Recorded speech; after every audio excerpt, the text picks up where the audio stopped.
Banyak orang mengira bahwa filsafat hanya bisa dipahami oleh orang-orang tertentu saja.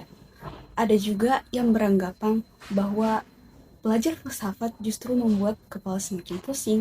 Filsafat sering dianggap mengada-ngada, membahas hal-hal yang sebenarnya sudah jelas. Bahkan ada yang menilai filsafat bisa membuat seseorang menjadi ateis. Tapi apakah semua anggapan itu benar? Assalamualaikum warahmatullahi wabarakatuh.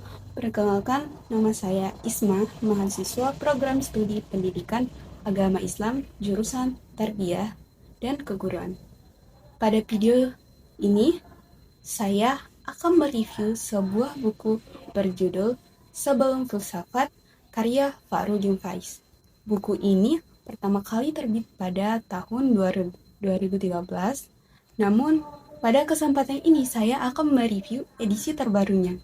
Meskipun tampilannya berbeda, isi dan gagasan utama buku ini tetap sama dengan versi sebelumnya. Isi utama buku Sebelum Filsafat karya Fa'rudin Faiz menekankan bahwa filsafat pada hakikatnya bukan sekedar kumpulan teori atau pemikiran tokoh-tokoh besar.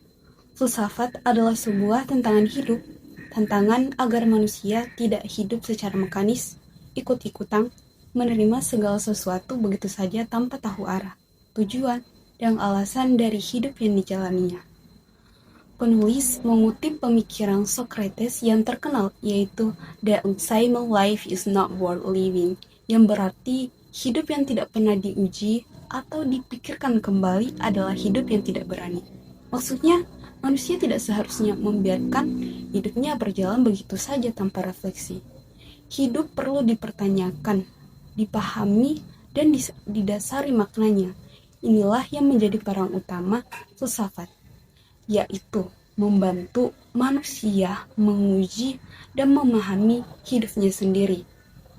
Namun, yang menarik, Fa'rudin Faiz justru menegaskan bahwa orang yang tidak tertarik pada filsafat sebenarnya adalah orang yang sangat paling membutuhkannya.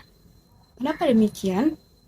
Karena tanpa disadari mereka tetap hidup berdasarkan prinsip-prinsip tertentu yang mereka serap dari lingkungan sekitar seperti sekolah, media, sosial, film, televisi, budaya populer, bahkan tokoh-tokoh yang mereka kagumi.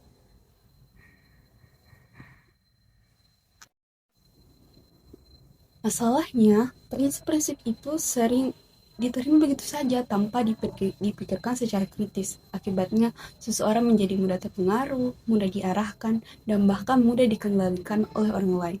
Dalam kondisi seperti ini, manusia sebenarnya telah kehilangan kesadaran untuk berpikir dari kebebasan moralnya. Penulis juga menjelaskan bahwa ketika manusia meninggalkan akal dan nalar, emosi tidak cukup kuat untuk membimbing hidup. Emosi justru membawa manusia pada kebingungan dan ketakutan. Hal ini bisa kita lihat pada sebagian anak muda saat ini yang merasa gelisah, kosong, dan tidak tahu arah hidupnya.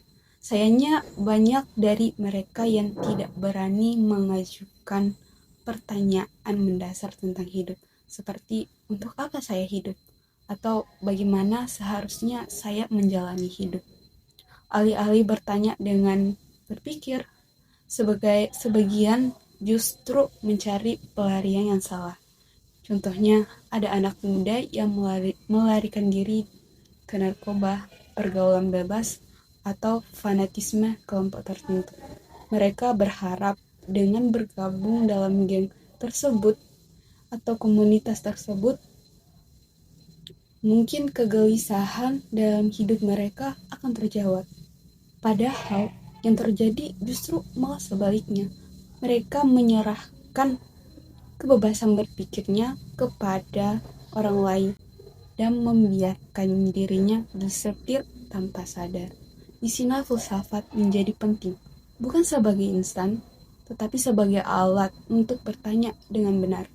Filsafat mengajarkan manusia untuk berani menghadapi pertanyaan hidup, bukan melarikan diri darinya.